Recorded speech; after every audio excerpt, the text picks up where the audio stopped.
Bismillahirrahmanirrahim. Assalamualaikum warahmatullahi wabarakatuh. Innal hamdalillah nahmaduhu wa nasta'inuhu wa nastaghfiruh wa na'udzu billahi min shururi anfusina wa min sayyiati a'malina.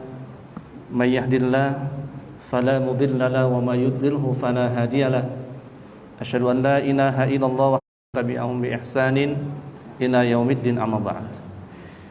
Jemaah yang dimuliakan Allah Subhanahu wa taala, nikmat yang sangat besar hari ini Allah kumpulkan kita dari masjid yang kita cintai ini, yang Rasulullah bersabda, apabila ada satu kaum berkumpul di masjid dari masjid-masjid Allah Subhanahu wa taala, illa nazalat alaihimus sakinah, kami berikan ketentraman di hati mereka. Bu, udah tentram belum hatinya? Tenang nggak? Tenang. Buktinya apa? Buktinya kalau di rumah susah tidur, tapi kalau pengajian saking tenangnya ya. Ya. Ada rasa ketentraman. Wa khasyamur rahmah. Rahmat akan diturunkan kepada orang yang duduk mengkaji Al-Qur'an, mengkaji Islam. Khafat alimul malaikah, malaikat akan berkumpul di tempat pengajian, di tempat majelis-majelis ilmu, dan mendoakan orang-orang yang ada di situ. Wa zakarahumullahu fi man indah, dan nama-nama orang yang hadir di majelis itu disebut-sebut oleh Allah di hadapan para malaikat-malaikat. Bangga Allah, ada ciptaannya, ada makhluknya yang mau meluangkan waktu duduk mendengarkan kajian walaupun dia sibuk sebenarnya. Jemaah dimuliakan Allah Subhanahu wa taala, ini perdana saya mengisi acara di sini, dan ini pula saya melihat ada pengajian yang ramai seperti ini. Biasanya hanya beberapa orang saja dan sudah tua-tua. Ini banyak anak-anak muda juga. Apa ya, rutinnya seperti ini ya? Ya, Masya Allah, luar biasa. Cinta ilmu, masyarakat yang cinta ilmu. Nama saya Rudi Awan Sitorus. Jadi kalau diketik di Google Rudi Awan Sitorus, muncullah itu.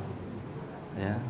Saya dulu pernah tinggal di Medan Denai, kemudian pindah ke Medan Selayang, kemudian sekarang pindah ke Medan Petisah. Sekarang sudah tinggal di situ. Alhamdulillah saya sudah menikah, dikaruniai 4 orang anak. Insya Allah akan tambah 8 lagi. Target saya 12. Karena saya senang sama anak-anak. Jadi anak-anak itu kalau sudah mulai besar, udah hilang lucu-lucunya, ada lagi yang baru. Kemudian saya kuliah di IAIN, kemudian di UIN, S1, S2, S3 di universitas yang sama, di institusi yang sama. Jurusannya yaitu akidah, ya, akidah dan tasawuf. Tasawuf atau kajian hati lah ya. Kemudian sekarang diamanahkan menjadi anggota DPRD Kota Medan di Komisi 3. Ya, nanti kalau ada hal-hal yang berkaitan dengan Komisi 3 bisa japri ke saya. Ya. Nomornya 0812 6036 9085. Partainya jadi cerita partai di, nggak apa-apa ya. Ya, saya dipilih dari PKS, Partai Keadilan Sejahtera. Ya, partai apapun yang penting berjuang untuk masyarakat ya. Ya, kebetulan saya di PKS. Nah, jamaah rahimakumullah, pada hari ini saya ingin kita untuk merenungi, mentadaburi surah At-Taubah ayat 40. Ini menjadi satu kunci sebenarnya bagaimana agar hidup kita bahagia. Ya. Karena Allah Subhanahu wa taala menciptakan segala sesuatu itu berpasang-pasangan di dunia ini. Allah ciptakan segala sesuatu itu berpasang-pasangan. Jadi kalau ada sedih, ada bahagia. Ada miskin, ada kaya. Semuanya seperti itu. Nah, Allah Subhanahu wa taala berikan satu kisah di dalam surah At-Taubah ayat 40 ini, bagaimana ada seorang hamba Allah yang dekat dengan Allah, dekat dengan Rasulullah, selalu bersama Rasulullah, tapi masih mengalami satu kejiwaan yang namanya stres atau sedih yang sangat mendalam. Jadi tidak menjamin orang-orang yang rajin ibadah, orang-orang yang senantiasa melakukan ibadah rutin, rajin, kemudian jiwanya itu bisa tenang. Kecuali kalau dia punya satu sifat ini. Karakter ini dia punya. Apa itu? Ketika Allah ceritakan illa tansuruhu faqad nasarullah, ya, sesungguhnya Muhammad, kalau kau tidak sanggup menolong maka Allah lah yang akan menolong. Idz akhrajahu alladziina kafaru saniyasnaini idz huma fil ghar. Ini cerita bahwa ketika Rasulullah dan Abu Bakar keluar dari kota Mekah menuju kota Madinah, maka mereka dikejar-kejar oleh orang-orang kafir Quraisy sampai mereka masuk ke dalam gua. Ketika mereka masuk ke dalam gua dan kumpulan orang-orang Quraisy lengkap dengan senjatanya berada di mulut gua, ini yang terjadi. Jadi manusia itu kalau mengalami satu masalah yang sangat besar, problem yang sangat besar dalam hidupnya, maka ada rasa takut dan khawatir. Apa kata Allah? Kemudian yaqulu li sahibihi la tahzan innallaha ma'ana. Ketika Abu Bakar sudah mulai ada rasa sedih, rasa takut, rasa gelisah, karena sudah nampak kaki-kaki dari orang-orang kafir Quraisy. Kalau saja mereka melihat ke bawah, maka mereka melihat di bawah ada Rasulullah, di bawah ada Abu Bakar As-Siddiq. Tapi ketika itu Rasul ingatkan kepada Abu Bakar ketika dia gelisah. Apa kata Rasulullah? La tahzan innallaha ma'ana. Ini satu kalimat yang sangat mujarab untuk menghilangkan rasa takut dan sedih.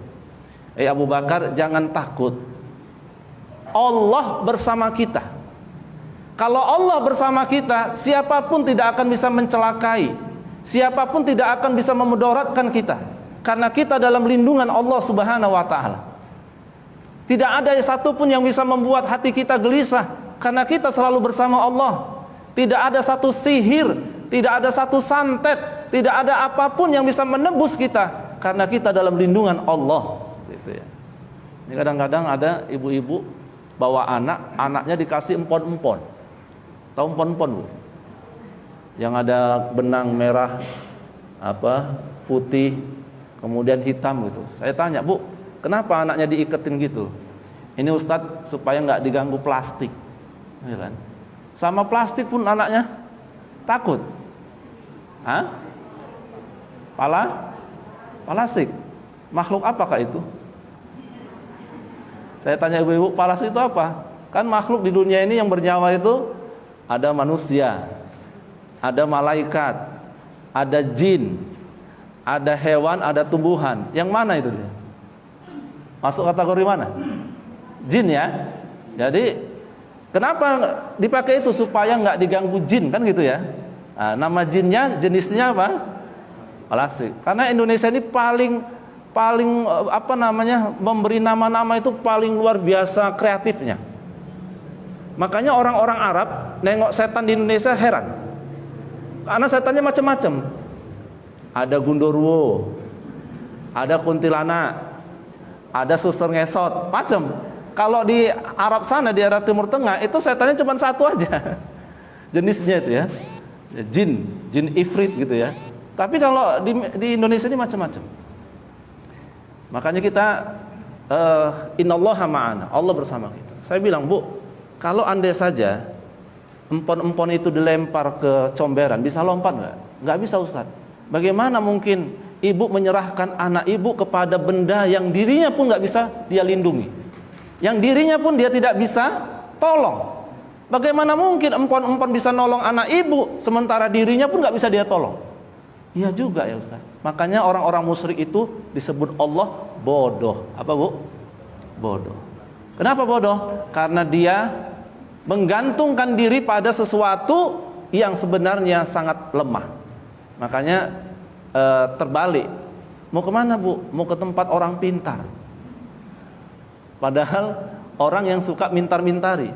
Bukan orang pintar, orang yang suka mintar-mintari, nokoin orang. Ya, saya pernah ada jamaah saya pakai kalung gembok bekarat. Saya tanya, Bu, kenapa ditaruh gembok bekarat? Ya Ustaz, ini setannya lagi digembok. Berapa satu? 1 juta Ustaz. Gemboknya 2 juta dia bayar sama dukun itu. Gembok bekarat. Saya bilang, itu gemboknya kamu lempar ke paret, bisa nggak lompat? Nggak bisa lah Ustaz. Bagaimana mungkin gembok ini bisa melindungi ibu? Tapi kenapa dia lakukan itu? Karena musyrik tadi. Tapi orang-orang beriman cerdas.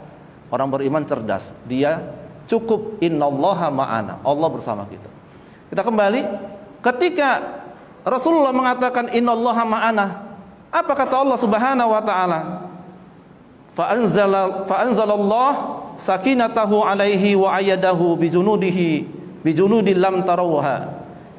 Kata Allah Subhanahu wa taala, begitu dia mengatakan innallaha ma'ana, Abu Bakar dan Rasulullah sallallahu alaihi wasallam menyadari bahwa innallaha ma'ana, kami turunkan ketenangan di hati mereka. Kami turunkan ketenangan di hati mereka dan Allah Subhanahu wa taala melindungi mereka. Dan Allah turunkan tentara yang mereka tidak melihatnya, tentara Allah.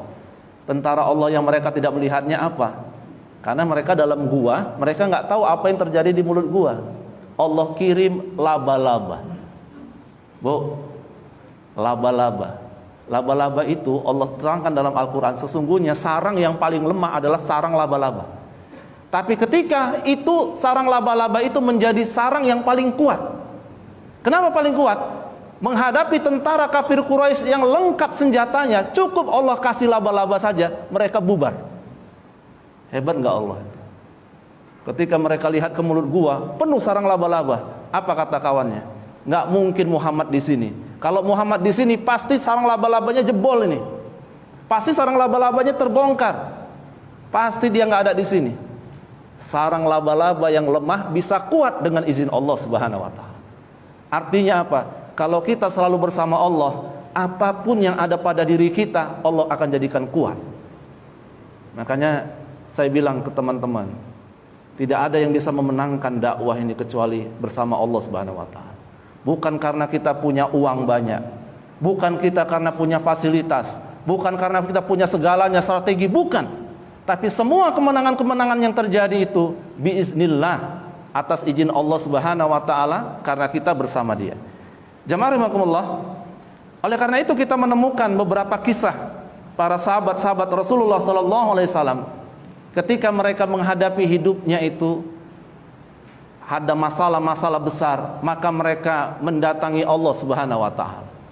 Ada seorang sahabat yang ketika mendengar anaknya meninggal dunia, maka dia kemudian turun dari kudanya, dia sholat, Allahu Akbar. Ditanya, kenapa engkau sholat ketika mendengar anakmu meninggal dunia? Sesungguhnya Allah berfirman, wasta'inu bisabri wassalah.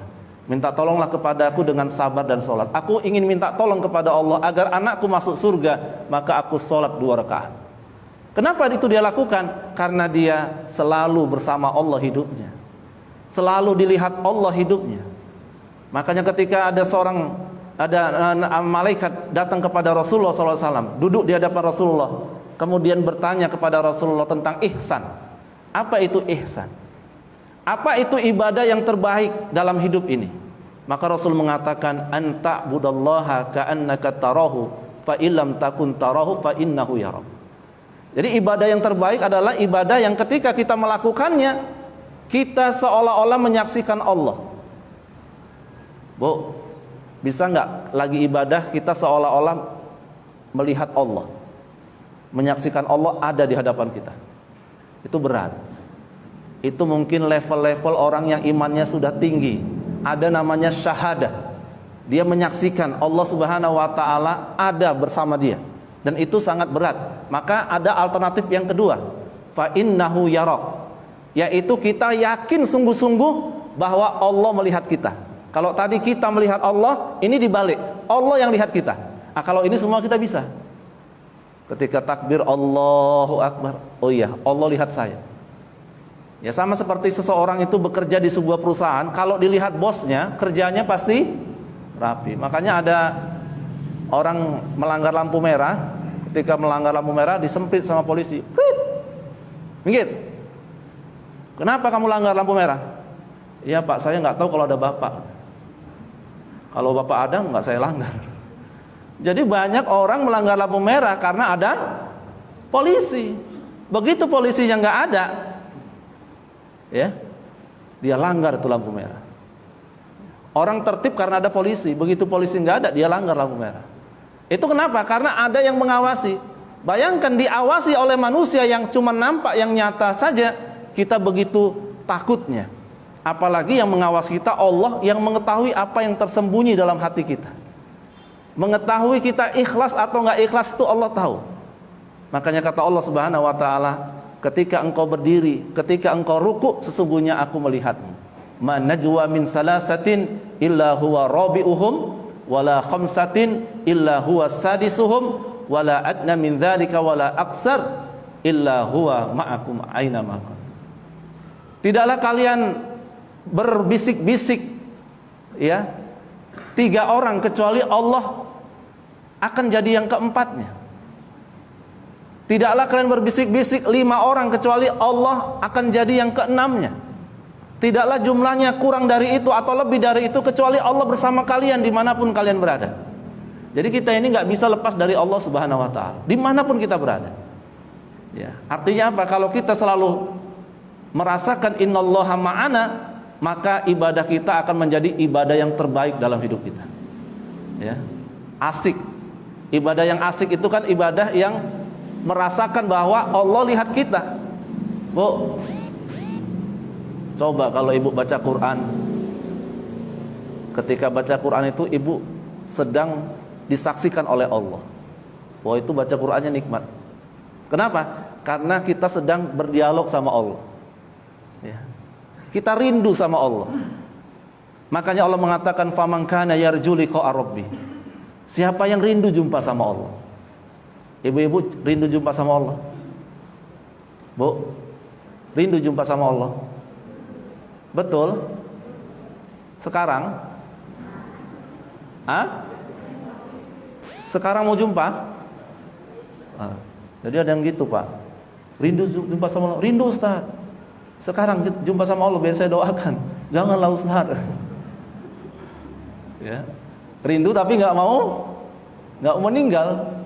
Kata Allah, faman kana yarju liqa, siapa yang rindu berjumpa sama Allah, berharap bertemu sama Allah, untuk masuk ke dalam surga Allah, 2 syaratnya. Falyamal amalan sholiha wala yusyrik bi ibadati rabbih ahada. Banyakin amal-amal soleh. Kenapa? Karena amal-amal soleh ini nanti yang menjadi syafaat. Iqra'ul Qur'an fa innahu ya'ti yaumal qiyamah syafi'an li ashabi. Bacalah Quran karena Quran akan membawa syafaat. Ibadah-ibadah kita membawa syafaat, menolong kita di hari kiamat. Makanya amal-amal soleh kita ini penting kita bawa di hari kiamat karena ini menolong kita. Kata Rasulullah SAW, ketika kalian ke dalam kubur, dibawa ke dalam kubur, 3 ngikutin kalian. Yang pertama keluarga, ikut nganter ke kuburan. Yang kedua harta, ikut nganter ke kuburan. Yang ketiga amal soleh. Kata Rasul, yang 2 pulang, yang 1 tinggal. Keluarga pulang, harta kita pulang, ya, baju segala macam, kerenda segala macam yang pulang semua. Yang tinggal 1, amal soleh. Itulah yang ngawani kita dalam kubur. Maka Allah ingatkan fal ya'mal amalan solihan. Yang kedua, wala yusyrik bi ibadati rabbih ahada. Kalau kita jumpa sama Allah, rindu sama Allah, jangan pernah bawa dosa syirik. Innallaha la yaghfiru ayyushraka bihi wa yaghfiru ma duna dzalika liman yasha. Allah itu mengampuni semua dosa, tapi dosa syirik enggak Allah ampuni. Jadi semua dosa Allah ampuni, tapi dosa musyrik enggak Allah ampuni. Kita kadang-kadang terjebak dalam kesyirikan-kesyirikan yang kita enggak sadar. Makanya kita disuruh doa pagi dan petang. Apa doanya? Allahumma inna na'udzubika min an nusyrika bika syai'an na'lamu wa nastaghfiruka lima la na'lamu. Ya Allah, aku berlindung kepadamu ya Allah dari kesyirikan yang aku tidak ketahui, dan aku berlindung kepadamu ya Allah, aku mohon ampun kepadamu ya Allah dari kesyirikan yang aku tidak ketahui. Kadang-kadang kita melakukan kesyirikan tapi kita nggak ketahui, nggak sadar itu syirik. Contoh, ya, sebenarnya semua dokter itu tahu bahwa tidak ada satupun penyakit yang bisa disembuhkan oleh dokter. Makanya kalau dokter kita datangi, Bu dokter, Pak dokter, kira-kira penyakit saya sembuh nggak? Apa jawabannya? Ya tergantung Allah, kan gitu ya. Nggak ada yang bisa, oh pasti sembuh, nggak ada. Oh ini jamin sembuh, nggak ada. Nggak ada satupun dokter yang mengatakan jamin sembuh, nggak ada. Tapi sayangnya ada orang yang ketika sembuh, yang dipuji-puji dokternya, bukan yang maha menyembuhkannya. Kenapa? Karena dia terkagum-kagum dengan kehebatan dokter, maka dia bilang kepada orang, oh kalau aku sama dokter itu sembuh. Sebenarnya ini tanpa disadari kita sudah menjadikan dokter itu sang penyembuh. Padahal Allah Subhanahu wa taala syifa, la sifau illa la sifa illa syifau. Allah itu adalah syafi, la sifau illa syifau. Allah itu penyembuh dan tidak ada kesembuhan kecuali kesembuhan dari Allah. Makanya diajarkan doa, Allahumma rabban nas azhabil ba's ishfi wa anta syafi la shifa illa shifa'uk shifa'an la yughadiru saqama. Nah, kita diajarkan doa itu. Idza maridtu fahuwa yashfin. Semua nabi itu kalau sakit ngomong gini, idza maridtu fahuwa yashfin. Aku itu kalau sakit Allah yang nyembuhkan. Nah, ini cakep. Jadi kalau ditanya, Bu, Pak, alhamdulillah sembuh ya, Allah yang nyembuhkan, tapi lewat dokter. Nah itu cakep. Allah yang nyembuhkan tapi lewat dokter. Nah ini mengkaji kebersamaan kita dengan Allah sehingga kita jauh dari musyrik. Ketika kita selalu bersama Allah Subhanahu wa taala. Karena nanti yang menyelamatkan kita masuk ke dalam surga adalah ketika tidak ada kemusyrikan dalam diri kita. Jadi semua umat Islam ini bakal masuk surga. Tidak ada satupun yang enggak masuk surga umat Islam yang sudah mengucap la ilaha illallah Muhammadur Rasulullah. Semuanya masuk surga. Kullu ummati yadkhulunal jannah. Semua umatku masuk surga. Tapi singgah dulu. Mula? Singgah dulu. Ngapain singgah di neraka? Dicuci. Dan tidak ada yang bisa menyuci dosa kecuali api neraka. Jadi cuci dulu. Surga itu tempat orang-orang bersih, orang-orang suci. Nah kita banyak kotorannya. Dicuci-cuci dulu, udah bersih baru masuk. Sayang gak Allah? Sayang. Ibu coba kalau ada anak ibu main comberan, kakinya, bajunya kotor, ibu baru ngepel rumah, tiba-tiba dia lari mau masuk rumah, ibu apain? Hah? Ibu pegang, betul gak? Cucu anaknya, setelah dipegang, dibersihkan. Campur apa? Campur? Bersihkan campur apa? Cubit. Macam nggak pengalaman aja. Bukan cuma dibersihkan, cubitnya ada. Tapi apakah ibu benci sama anak ibu, sama cucu ibu? Enggak, saking sayangnya ibu bersihkan, ibu cubit sedikit. Supaya apa? Supaya dia tahu perbuatannya itu salah gitu. Nah kita juga gitu. Allah itu maha adil. Alaihissallahu biahkamil hakimin. Allah maha adil. Karena kita banyak buat dosa di dunia ini, maka Allah Subhanahu wa taala bersihkan kita, agak dicubit sedikit, agak dipukul-pukul sedikit lah. Setelah sudah dibersihkan, kemudian masuk dalam surga. Makanya Allah ceritakan di dalam Al-Quran, dalam surah Mudaththir, cerita tentang alumni penghuni neraka. Ini kita sampai jam berapa ini? Jam berapa? 49 lagi ya. Jadi kalau kita baca dalam surah Mudatsir itu, Allah ceritakan tentang alumni neraka. Yatasaaluna 'anil mujrimin. Mereka bertanya-tanya tentang penghuni api neraka yang baru datang. Jadi ada penghuni api neraka baru datang. Mereka bertanya-tanya, siapa itu? Apa kata yang satu? Ma salakakum fis saqar. Kenapa kau masuk neraka Sakor? Jadi dia masuk surga, tapi dia nanya, kau dulu masuk neraka Sakor kenapa? Berarti alumni neraka Sakor. Kenapa begitu masuk masih ada stempelnya Sakor, belum dibersihin. Setiap penghuni api neraka ada stempelnya. Lam nakum minal musallin. Aku dulu masuk neraka Sakor karena kalau azan, aku tengok dulu belum qomat. Kebetulan rumahnya dekat masjid. Allahu Akbar, Allahu Akbar. Bang, udah azan itu? Belum qomat kok. Begitu bang, udah qomat bang. Masih 1 rakaat. Lam nakum minal musallin. Dia kalau sholat itu males. Enggan dia sholat. Sholat juga, tapi ada rasa enggan. Tidak serius. Padahal sholat ini kan menghadap Allah. Kata Rasulullah, sesungguhnya sholat penyejuk mataku. Ketika pulang dari peperangan, kata Rasulullah, wahai Bilal, coba azan. Kemudian sudah letih, Rasul nggak jadi imam. Dipersilahkan Abu Bakar jadi imam. Ya Abu Bakar silakan imam. Abu Bakar jadi imam, Rasul jadi makmum. Abu Bakar melihat Rasulullah yang sudah letih, kemudian Abu Bakar sholatnya dicepatin. Agak dipendekkan ayatnya. Begitu salam Rasul mengatakan, ya Abu Bakar, kenapa sholatnya cepat sekali? Ya Rasulullah, kita kan baru pulang dari peperangan, letih, kulihat juga badanmu letih, maka aku percepat sholat supaya kau bisa istirahat. Apa kata Rasulullah? Sesungguhnya aku itu beristirahat dalam sholatku.